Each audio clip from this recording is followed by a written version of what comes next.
Έχουμε μπροστά μας ένα πολύ σημαντικό παιχνίδι για το πρωτάθλημα. Σημαντικό από όλες τις απόψεις όσον αφορά την εξέλιξη του πρωταθλήματος.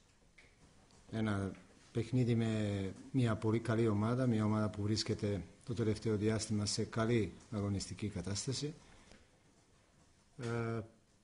Επειδή είχαμε συναντηθεί πρόσφατα με τον Απόλλωνα και στο δεσμό του κυπέλου,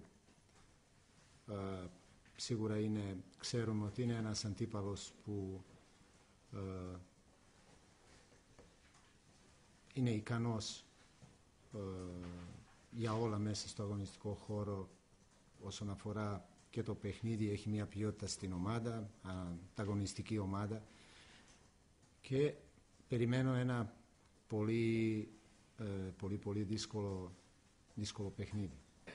Να σας πω, ίσως είναι και καλή ευκαιρία να πω την άποψή μου για το +7, επειδή συχνά αναφέρομαι και εγώ σε αυτό μετά τα παιχνίδια και έχει γίνει λίγο και βαρετό πλέον να μιλάω, γιατί κάποιος μπορεί και να το αντιλαμβάνει διαφορετικά.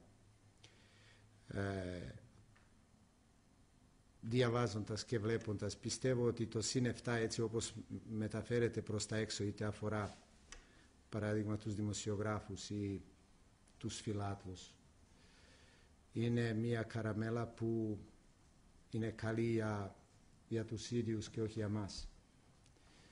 Και ο λόγος είναι ότι ναι μεν το +7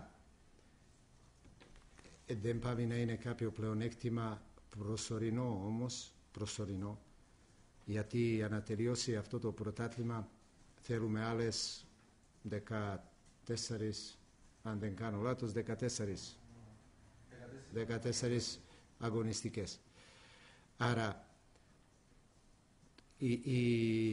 οι ομάδες που έχεις να αντιμετωπίζεις σε αυτή τη διαδρομή είναι όλες ικανές να αλλάξουν τα δεδομένα πάνω στο βαθμολογικό πίνακα.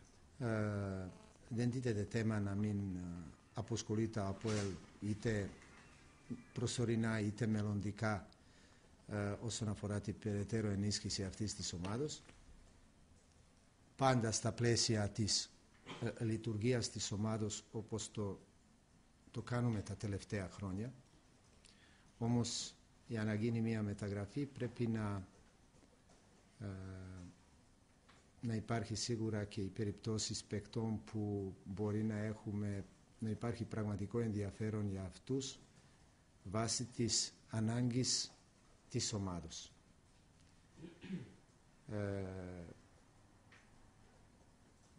Δεν μπορώ να σας ούτε διαβεβαιώσω ότι δεν τα γίνουν, αλλά ούτε μπορώ να σας διαβεβαιώσω ότι μπορεί να γίνει μεταγραφή. Όσον αφορά τον Τριτσκόφσκι, σίγουρα δεν είχαμε την διάθεση, παρότι η πρόταση ήταν πολύ καλή για το ΑΠΟΕΛ όσον αφορά